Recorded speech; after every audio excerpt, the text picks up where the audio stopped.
Welcome, everyone. It's great to be here. As always, great to see you all. We saw you a few weeks ago and fun to see you all so soon after. It was a short Masechet, but definitely quite a challenging one. Certainly getting used to the Yerushalmi, the language, the cutting off in the middle, the lack of clarity of a lot of the text. It was definitely a bit of a challenge.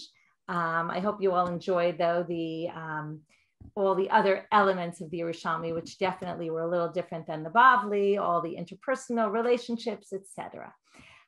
With that, we will get started. Today's daf is dedicated by Shari Mendes in honor of her Siyum HaShas, which is very exciting that we get to celebrate that together with all of you.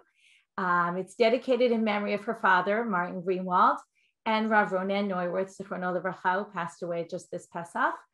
Both had a lasting influence and meaningful effect on Shari's learning and completion of the Daf Yomi cycle. Shari will speak more about them in her presentation. Before we start, I also want to thank Serene Shanis and Harold Tribert for dedicating Masechet Shekalim in memory of their parents. Masechet Yoma is still up if somebody wants to dedicate it. And with that, we will get started with our daf. So we're going to start at the bottom of Kaf Aleph Amud Bet with a Mishnah. We're going to learn through 2 Mishnayot today, and with that, we will finish our Masechet. I recommend, you can go on to today's daf post. The new post is up already. It's up with the Siyum. You can find there's a sheet today. I did a sheet. I even worked on doing it in English. For those who I know have asked for it, I can't get it to it all the time, but once in a while in a Siyum, we can get to a daf in study guide in English. I'm going to pull it up to see as I teach so that you can see it here. Okay, we're now going to start with our daf. Mishnah starts with Basar Kodshe Kodshim Shenitma. The last Mishnah we saw was about a parochet that was nitma, that became impure with a vlad hatuma, which we said was, the way we described it in the Mishnah was a vlad hatuma is a derabanan. Okay, it's usually, in this case, we talked about that it was a liquid that then kind of jumped up a level by rabbinic level. I'm not going to get into all the details of purity and impurity. But now we're going to talk about meat. Basar kodshe kodshim shenitma. Now we're talking about food. Food, we all know, can become impure. Maybe we don't all know this for those who are more new, but food can become impure by any kind of level of tuma. Certain levels can't, like for example, the parochet generally can't become impure by things other than an avatuma, one of the highest levels, but food can become from an avatuma, from a rishon latuma, which is the next level, the first degree, and then a second degree from a sheni. So basar kodshe kodshim shenitma, bein ba'avatuma, bein bevladatuma, bein bifnim, bein b'chutz. We're now going to discuss what do we do. Before I even continue reading, I want to just say, what do we do with meat? We have meat that becomes impure and it's in the temple. Now, the general rule is we want to keep all impurities out of the temple. On the other hand, we have another issue, which is we're supposed to burn.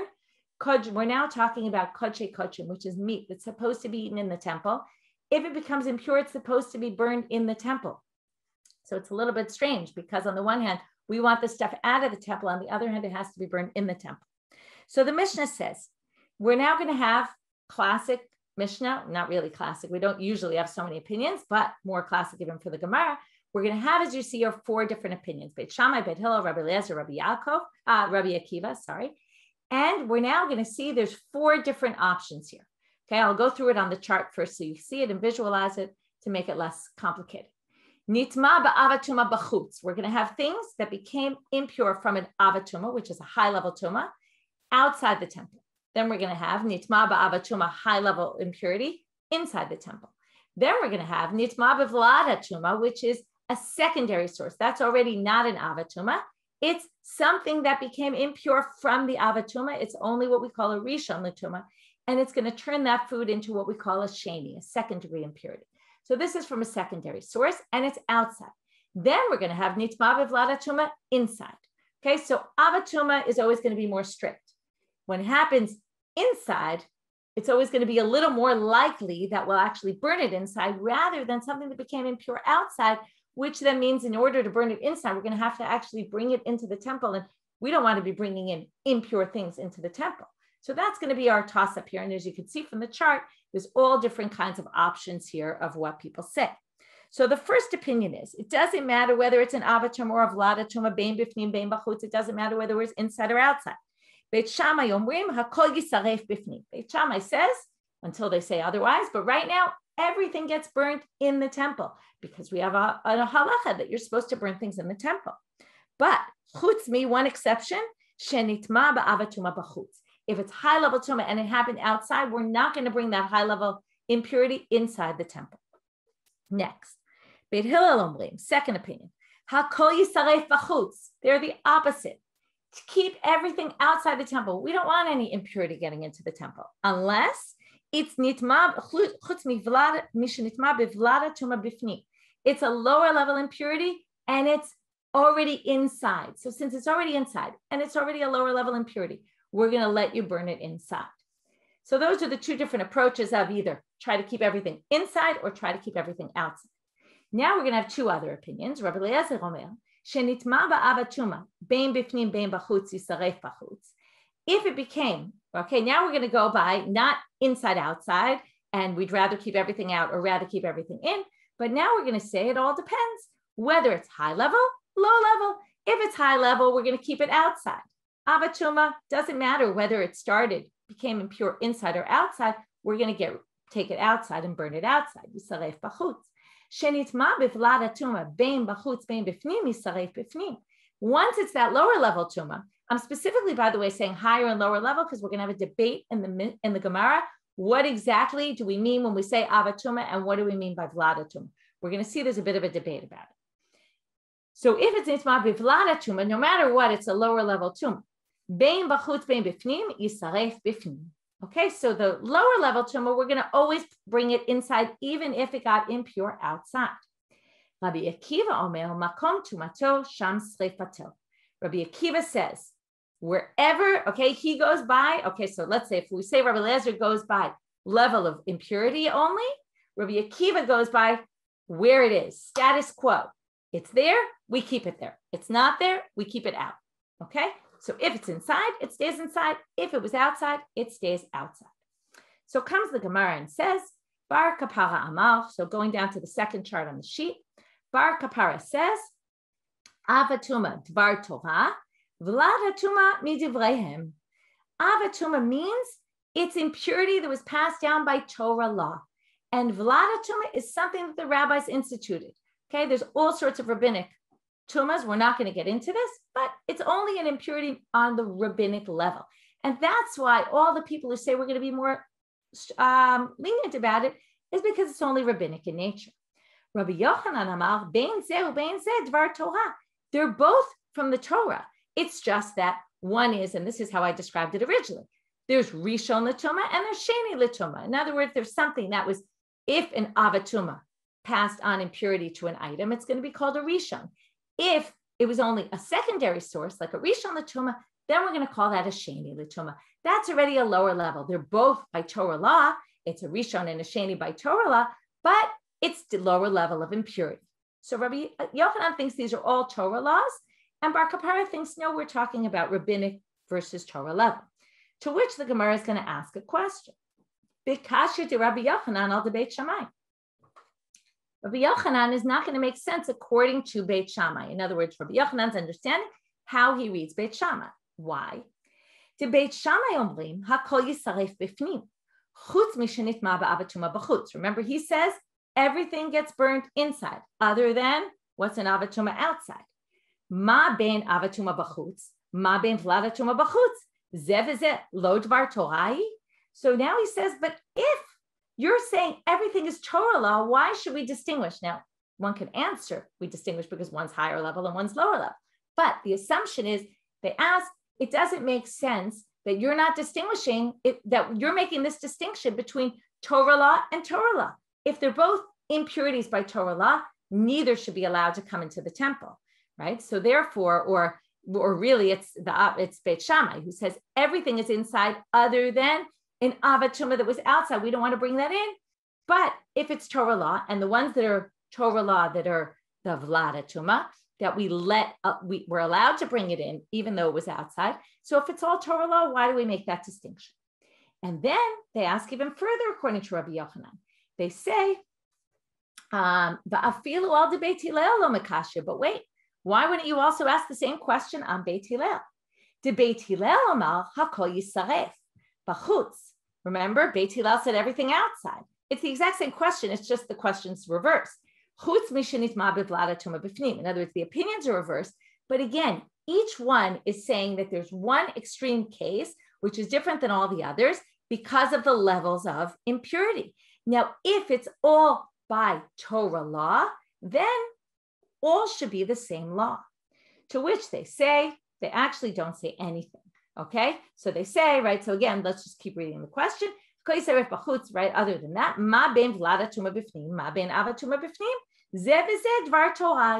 okay, they're both dvar Torah, which means why do you make this distinction? And as I wrote here on the sheet, no answer is brought. This, as you're getting used to already from the Yerushalmi, many times they ask questions and no answer is brought. Now here, what's interesting is the Gemara is going to kind of comment about the fact that nobody comments. And it says, Lo havu barabanan ela al debar kapara. The rabbis really weren't interested in Rabbi Yochanan's opinion. For some reason, they were really only interested in bar kapara. And therefore, they move on to bar kapara, but they ask the exact same question according to bar kapara. They say, Vikasha de bar kapara al de Beit Shammai. They're going to ask now from bar kapara on Beit Shammai. Again, bar kapara and Rabbi Yochanan are Emoraim, who were discussing the Mishnah. So they say, so again, here comes the question. Again, Beit Shammai is still going to say the same thing, whether you're a bar kapara or whether you're Rabbi Yochanan. It's just a matter of how do we define avatuma, how do we define vladatuma? But again, they're going to ask the same question, which is, de Beit Shammai omrim hakol yisaref bifnim, chutz mishenitma ba'avatuma b'chutz. Everything gets burnt on the inside, other than what gets impure from an avatuma, high-level tuma, outside, which again, according to bar kapara, right, you can look back to the chart. Bar kapara says, vladatuma is rabbinic and avatuma is from the Torah. So now, ma bein avatuma, bein bachutz, bein bifnim, v'zeh lo dvar Torahi. Who? And now they say again, remember, Beit Shammai said, only an avatuma that was outside stays outside, but if it was inside, stays inside. Now, if avatuma is Torah, by Torah law, whether it's inside or outside, why would you make that distinction between being inside and outside? So now they say, well, the truth is that he's going to hold, Beit Shammai holds somewhat like Rabbi Akiva, which is, begin de Rabbi Akiva Amar, makom tumato, shamte sreifato. Remember, Rabbi Akiva said it all goes by status quo. Wherever it is, that's where it stays. So Rabbi Akiva says, wherever it is, that's where you burn it. Afilu al debate Hillel o makasha. Now wait, even according to Beit Hillel, it will be somewhat difficult. Why? Because debate Hillel amar hakol yisaref b'chutz, chutz mishenitma v'vladatuma b'fnim, ma bein vladatuma bein b'fnim bein b'chutz, zeh v'zeh lo midivreim hu. So in other words, again, we're going to have the same question. Why is Beit Hillel distinguishing? So if we're going to go by, we're basically going to say that they distinguish between, they go with Rabbi Akiva, that it goes by location. However, there's one extra factor here, which is, begin de Rabbi Shimon Amar, ma'achalo u'mashko shel mitzorah, mishtachin chutz l'shalosh machanot. Well, they add one other thing. They kind of agree with Rabbi Akiva that really it goes by location. So now let's go back up to the chart and let's see. So if it's outside, it stays outside. If it's inside, it stays inside. But there's a few exceptions to the rule based on Beit Shammai and Beit Hillel, right, to each of them. So now we're going to say, well, they hold like Rabbi Shimon, which says that when a Metzorah, if you remember, a Metzorah has to leave the camp and he has to be outside of all three camps. Likewise, his food has to be taken out. So then, since this is food, and we're talking, according to Bar Kapara, on a Deoraita level, when you're talking about Deoraita level Tuma, that has to be taken outside. So that's why they're going to distinguish between the Avatuma we're going to take outside, and Beit Hillel is going to take that across the board, right? That the Avatuma that was inside has to be taken outside, and that's because he treats it like the food of a Metzorah. If a Metzorah, a leper, has food, he can't be out in the sanctified areas, and neither can the food of the leper.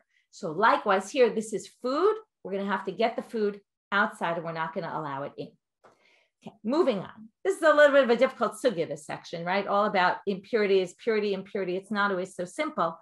And again, it's getting to a theme that we've seen a lot about things that are allowed inside and things that aren't allowed inside. And we talked a lot in the Masechet about things that can be seen and things that can't be seen. And there's always this interplay in the temple. And it's a very interesting interplay between, there's this idea, and it was actually in this week's parsha about Nadav and Avihu and what was going on with Nadav and Avihu. In fact, came up just coincidentally, my husband spoke in shul about it this week, that the idea of Nadav and Avihu, he actually quoted Yoni Grossman, who talks about this idea that what were they trying to do? They were trying to create a fire. It was right after it says, Vayireh Kvod Hashem. The Kvod Hashem appears, and then all of a sudden they wanted to make this fire. And why did they want to make a fire? Kind of like a smoke screen. They didn't want people seeing. They thought it wasn't appropriate that people see.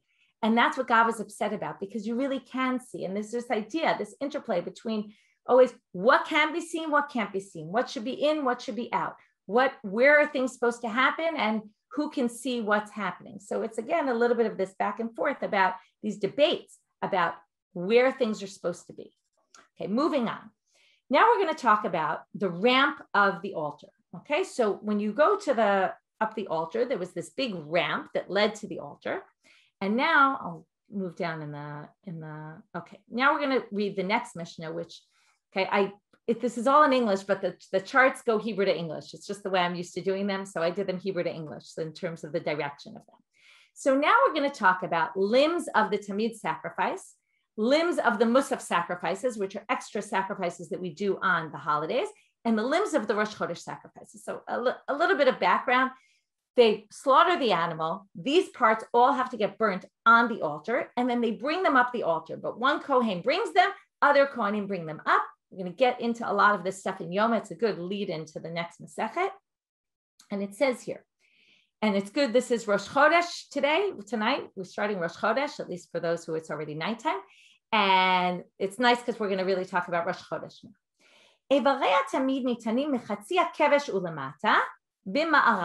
Okay, this is again one of those very complicated versions of the text. You might have, it says bimizrach in English on the east, and bima'arav in the west, not in parentheses. So there's obviously a bit of a debate, and in the next case, it's going to be the opposite, where again, parentheses means you should take it out, but again, clearly there was a bit of a debate about which goes on which side. So the korban tamid, which is the everyday sacrifice, where would they put the parts of the body of the animal? They would put them chatzi kevesh ulamata b'ma'arav, on the bottom half of the ramp on the west. Where's the west? So remember, you go into the temple on the east. So the west is closer to the sanctified area where the sanctuary is and the Kodesh Kodashim. Shel musafim, when it's extra holiday sacrifices, nitanim mechatzi kevesh ulamata b'mizrach, on the eastern side.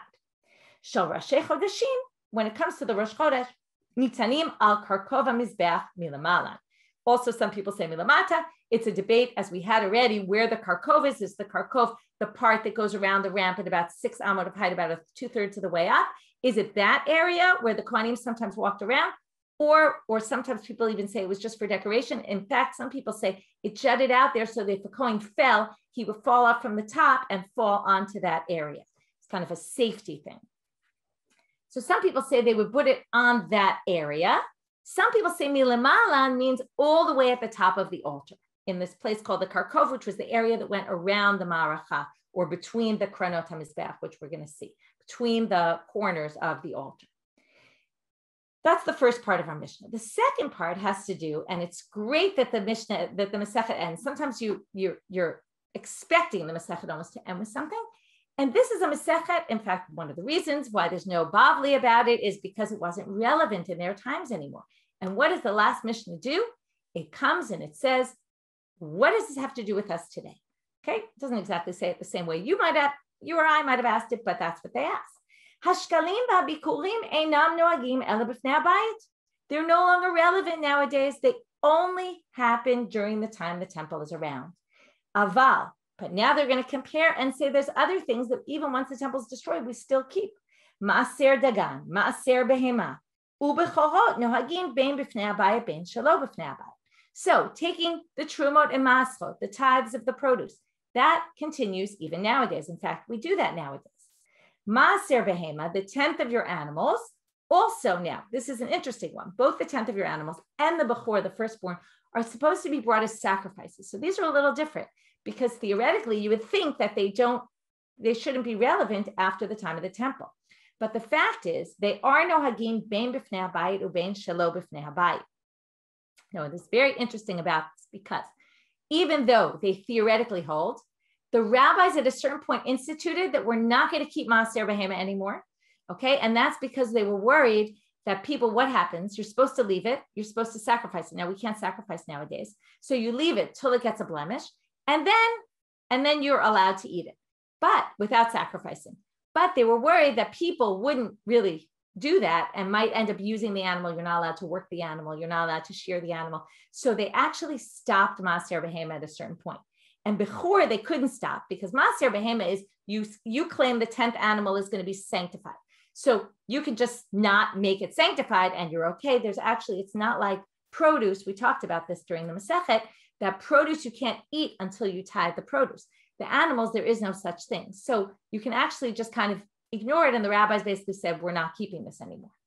Bechor, they also wanted to override. The problem is the Bechor, as soon as it's born, it's already sanctified. So the rabbis came up with a solution, which is have your property owned jointly with a non-Jew. And then once you do that, it's no longer obligated in Bechor because anything jointly owned by a Jew and a non-Jew isn't obligated in Bechor. And with that, they advise people to do that if you have animals to avoid this issue of Bechor. So even though there are no hagim bein b'fnei habayit, bein shelo b'fnei habayit, the rabbis kind of tried to limit the cases that this would be. Hamakdish shkalim ubikurim harei ze kodesh. Now, so we basically said shkalim and bikurim aren't relevant anymore. However, what if I say I'm sanctifying this to the temple? Let's say I wake up in the morning and I say I'm sanctifying, or you use one of the languages in the Torah of sanctification. So does it work? So according to Tanakama, harei ze kodesh, it works. If I take my first fruits and I say these are bikurim, they have sanctity to it. Now bikurim, it's very obvious why they're not hey when there's no bayit, because it says in the Torah, reshit bikurei admatcha, the first of your fruits, tavi beit Hashem Elokecha, bring to the house of God. So when there's no house of God, obviously you don't do it. And the machatzit shekel is also pretty obvious, even though it doesn't really say, right? Because the machatzit shekel was also to count the people.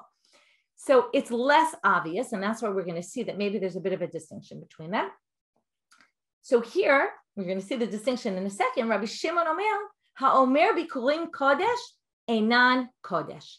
Rabbi Shimon says there's a machloket between Tanakama and Rabbi Shimon. Tanakama says, if you say shkalim and bikurim or kodesh, it's sanctified.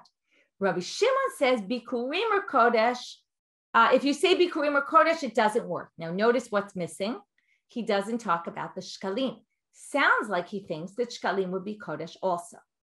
So the first thing we're going to ask is, what is this karkova mizbeach? So now the Gemara starts off and says, Ezu karkova mizbeach, amma ben keren, the keren makom hiluch reglei hakohanim. It's the amma between the corners of the altar, and it's in order for the kohanim to walk around. It seems to be not exactly in between, because it doesn't make sense. They'd be walking in between the corners. They'd pump into the corners all the time. It must be further in to the center of the altar, and then it's an amma around, 1 cubit around. Okay, next question. Musfei Shabbat, Musfei Rosh Chodesh mikodem. This is a very famous question. You have Musaf of Rosh Chodesh and the Musafim of Shabbat, which goes first. Rabbi Yirmiyah Savar Meimar, Musfei Shabbat Musfei Rosh Chodesh, Musfei Rosh Chodesh Kodmim.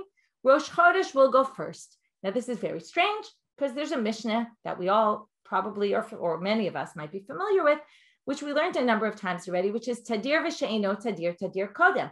The more common goes first. And Shabbat is obviously more common than Rosh Chodesh, which only comes up once a month. So this is very strange that Rabbi Yirmiyah wanted to say this. Didn't he know the explicit Mishnah? And we don't really have an answer to that question. But Chayle de Rabbi Yirmiyah Minhadli, he tried to prove it from here. Shiro shel Shabbat v'shiro shel Rosh Chodesh. There was a song that they sang, the Levites would sing songs. Shiro shel Rosh Chodesh kodem, if you have a day where Shabbat is on Rosh Chodesh is on Shabbat.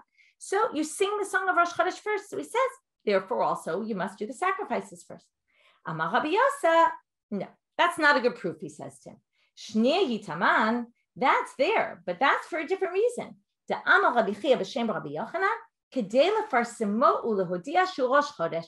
It's in order to publicize that it's Rosh Chodesh.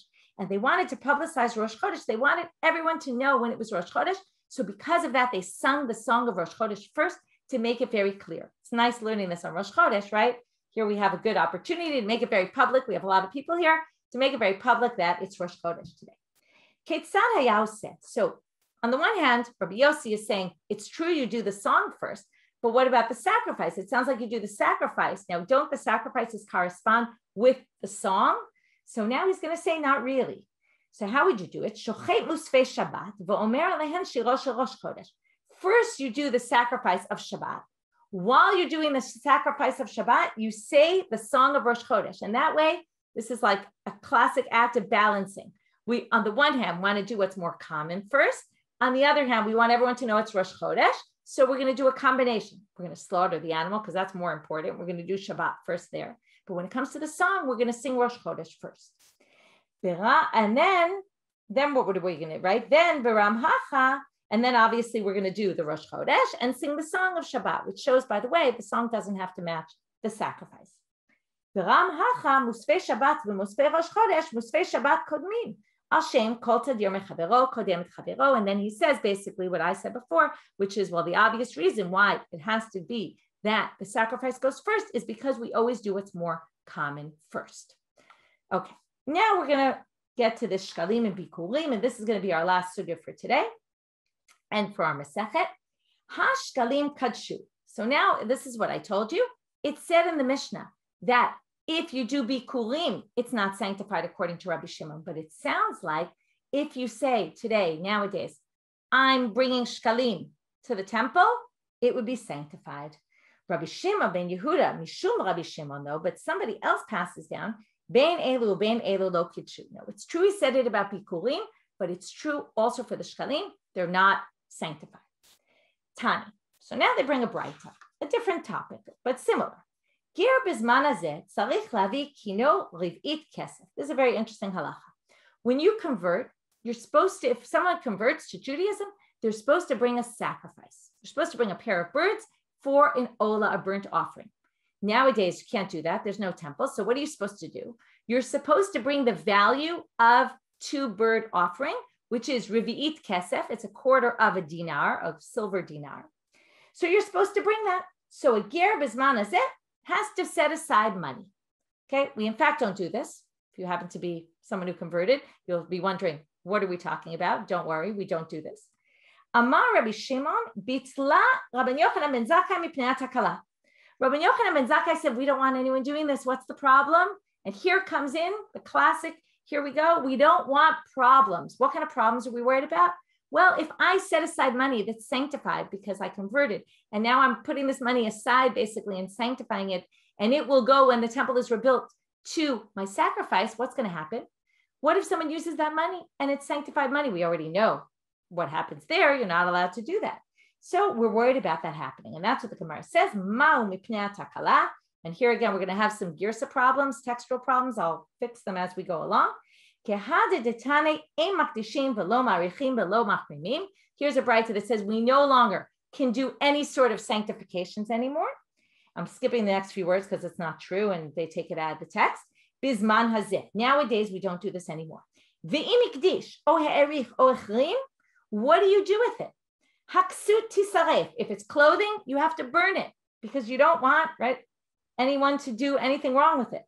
Habehema te'aker. Ketzad, okay, so the behemah has to be uprooted. What on earth does that mean? Te'aker. So we're going to read it right now. I'll just scroll down on the sheet so you can see the English. Ketzad, no el b'faneha hadelet, v'hi meta me'aleha. You lock the door and you leave the animal to die. It's actually a very cruel thing to do. Unfortunately, when there's nothing else you could do and there's an animal that's sanctified, we have nothing to do with it. This is the only thing you can do. If you have money, you have to put it in the Dead Sea because there's nothing else you could do with it. Consecrated money that you have nothing to do with. Avar v'hi kadish. So now they want to know, what if you did it anyway? Let's say the convert comes and decides to go against this takana and decides, I want to put aside money for my sacrifice. It's so important to me. What happens? Min mada amar Rabbi Shimon bitla Rabban Yochanan ben Zakkai mipnei takala.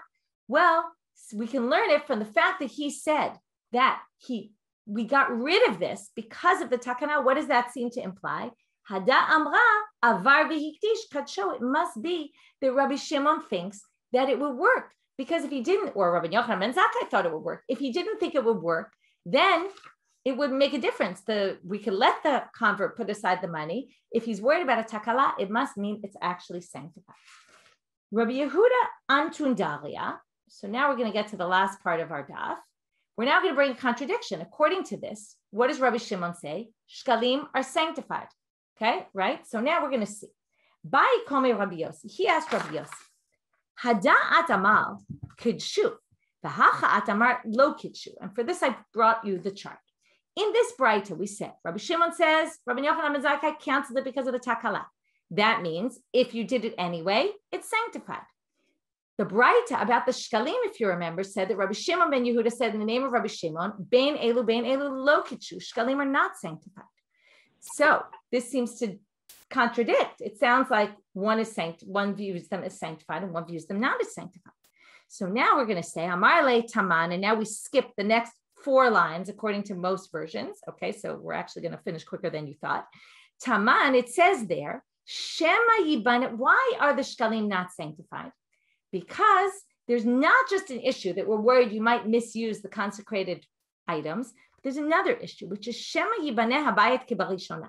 When was the bayit built originally, or the Mishkan really? It was built on the 1st of Nisan. Now, if the temple's built on the 1st of Nisan and I sanctify some shkalim, what will happen to them?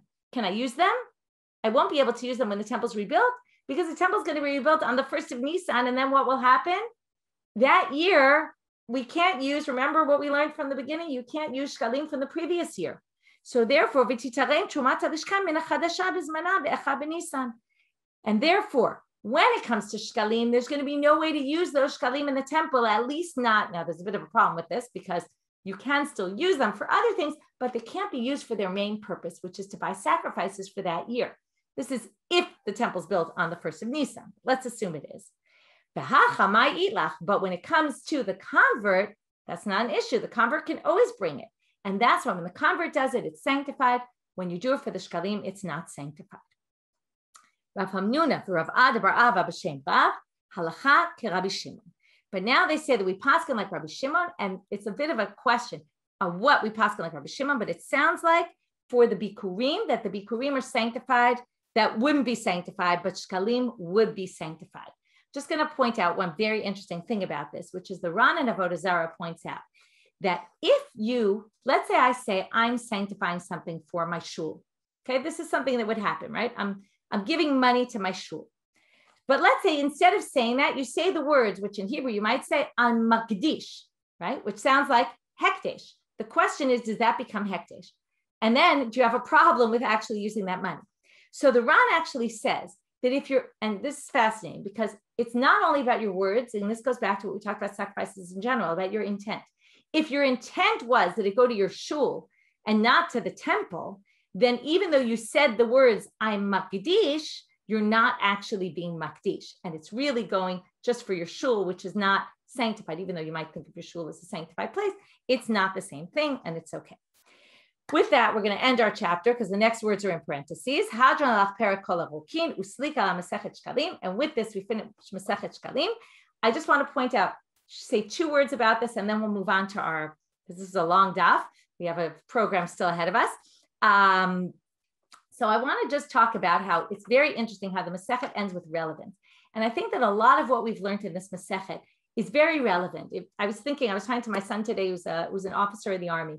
And he said that it's been hard. They're all new officers on the job, and they're just not organized enough about things. And when you're an officer and in charge of things, you have to be organized, right? He said, next time I'll know better. I'll know how to get organized from the beginning. And the whole job is to get right. But when you're organizing a lot of people and you have a system, it has to be as organized as possible. And this Masechet was all about that, all about being organized and setting things up and organizing. And that's really what this Masechet was about. It was number 1, being organized. It was number 2. I was thinking, really, it was connected to all the things that I was really thinking about my son in the Army. He's constantly faced with decisions. You have to make decisions about things. What do we do with this? What do we do with that? Right? And things don't always fall exactly into the box exactly as you expect. So what does that remind me of? The shofarot, right? You have money in the middle. What do you do with it? You don't know where it goes, right? You're constantly dealing with all sorts of questions and things that you don't have an easy answer about. So they're trying to give you a recipe for what are the easy answers. If it's here, that's how you do it. If it's here, that's how you do it. And and to giving charity, how to give charity properly, right? These are all things that create a society that runs in an organized fashion. So that's really what my takeaway from Shekalim is again, I kept pointing out throughout the learning about the interpersonal relationships and how we have to get along with each other and how we create things. Anyway, this is some thoughts for today. We're going to stop now and we're going to do the hadrons. Okay, I'm going to pull them up on the screen and we can do them together. The way we're going to do it today is a little bit different than usual. We're going to read the hadron alachs 3 times, the first paragraph. Then we're going to move to Shari, and Shari's going to read her special hadrons for her Siyum, because she's doing a Siyum HaShas after 7.5 years of finishing learning. She'll say the hadron 3 times with her own special text. It's going to include Masechet Shekalim and Shisha Sidrei Mishnah. And then we're going to, and Talmud Bavli. Sorry, not Shisha Sidrei Mishnah. We call it Shas, but it's Talmud Bavli. And then we're going to continue with the second part of the ritual part. Okay, here goes. Everybody ready? Hadran alach Masechet Shekalim v'hadrach alan. Da'atan alach Masechet Shekalim v'da'atach alan. Lo nitnashe minach Masechet Shekalim v'lo titnashe minan. Lo ba'al mahaden v'lo ba'al mada'ate. Hadran alach Masechet Shekalim v'hadrach alan. Da'atan alach Masechet Shekalim v'da'atach alan. Lo nitnashe minach Masechet Shekalim v'lo titnashe minan. Lo ba'al mahaden v'lo ba'al mada'ate. Hadran alach Masechet Shekalim v'hadrach alan. Da'atan alach Masechet Shekalim v'da'atach alan. Lo nitnashe minach Masechet Shekalim v'lo titnashe minan. Ba'al mahaden v'lo ba'al mada'ate. Okay, Shari. Hadran alach Masechet Shekalim v'Talmud Bavli v'Hadran alan. Da'aten alech Masechet Shekalim u'Talmud Bavli v'da'atech alan. La nitnashe minach Masechet Shekalim v'Talmud Bavli v'lo titnashi minan. La ba'alma haden v'lo ba'alma da'ate. Hadran alach Masechet Shekalim v'Talmud Bavli v'Hadran alan. Da'atech ela alech Masechet Shekalim v'Talmud Bavli v'da'atech alan. La nitnashe minach Masechet Shekalim v'Talmud Bavli v'lo titnashi minan. La ba'alma haden v'la ba'alma di'ate. Hadran alach Masechet Shekalim v'Talmud Bavli v'Hadran alan. Da'atech alech Masechet Shekalim v'Talmud Bavli v'da'atech alan. La nitnashe minach Masechet Shekalim v'Talmud Bavli v'lo titnashi minan. La ba'alma haden v'lo ba'alma de'ate. Okay, we'll continue together. Yehi ratzon l'fanecha Adonai Eloheinu v'Elokei Avotenu shetehei toratcha umanutenu ba'olam hazeh utehei imanu la'olam haba. Hanina bar Papa, Rami bar Papa, Nachman bar Papa, Achai bar Papa, Abba bar Papa, Rafram bar Papa, Rachish bar Papa, Surchar bar Papa, Ada bar Papa, Daru bar Papa. Ha'arev na Adonai Eloheinu et divrei toratcha befiנו ובפיפיות עמך בית ישראל. נהיה אנחנו כולנו צאצאינו וצאצאי עמך בית ישראל כולנו יודעי שמך ולומדי תורתך לשמה. מאוהבי תחכמני מצוותיך כי לעולם היא לי. יהי ליבי תמים בחוקיך למען לא אבוש. לעולם לא אשכח פיקודיך כי בם חייתני. ברוך אתה אדוני למדני חוקיך. אמן אמן אמן סלע ועד. יהי רצון בפניך אדוני אלוהי כשם שעזרתני לסיים מסכת שקלים כן תעזרני להתחיל מסכתות וספרים אחרים ולסיימם, ללמוד וללמד, לשמור ולעשות ולקיים את כל דברי תלמוד תורתך באהבה. וזכות כל התנאים והאמוראים ותלמידי חכמים יעמדו לנו ולזרענו שלא תמוש התורה מפינו ומפי זרענו עד עולם. ויתקיים בנו בתהלכך תנחה אותך, בשוכבך תשמור עליך, בהקיצות היא תשיחך. כי בי ירבו ימיך ויוסיפו לך שנות חיים, אורך ימים בימינה ושמאלה עושר וכבוד, אדוני עוז לעמו ייתן, אדוני יברך את עמו בשלום. Shkach to everyone. Mazal tov to Shari. It's really a thrill to have Shari with us. I want to, at someone's recommendation, I wanted to, thank you, Phyllis, to start the first words of Masechet Yoma to get you started with it, as is the custom at some Siyums, many Siyums. So we're going to read the first few words of Masechet Yoma, which is Shivat Yamim Kodem Yom Kippurim Mafrishim Kohen Gadol Mibeto L'Lishkat Paredrin. 7 days before Yom Kippur, we separate the Kohen Gadol from his house, and we start preparing 7 days before.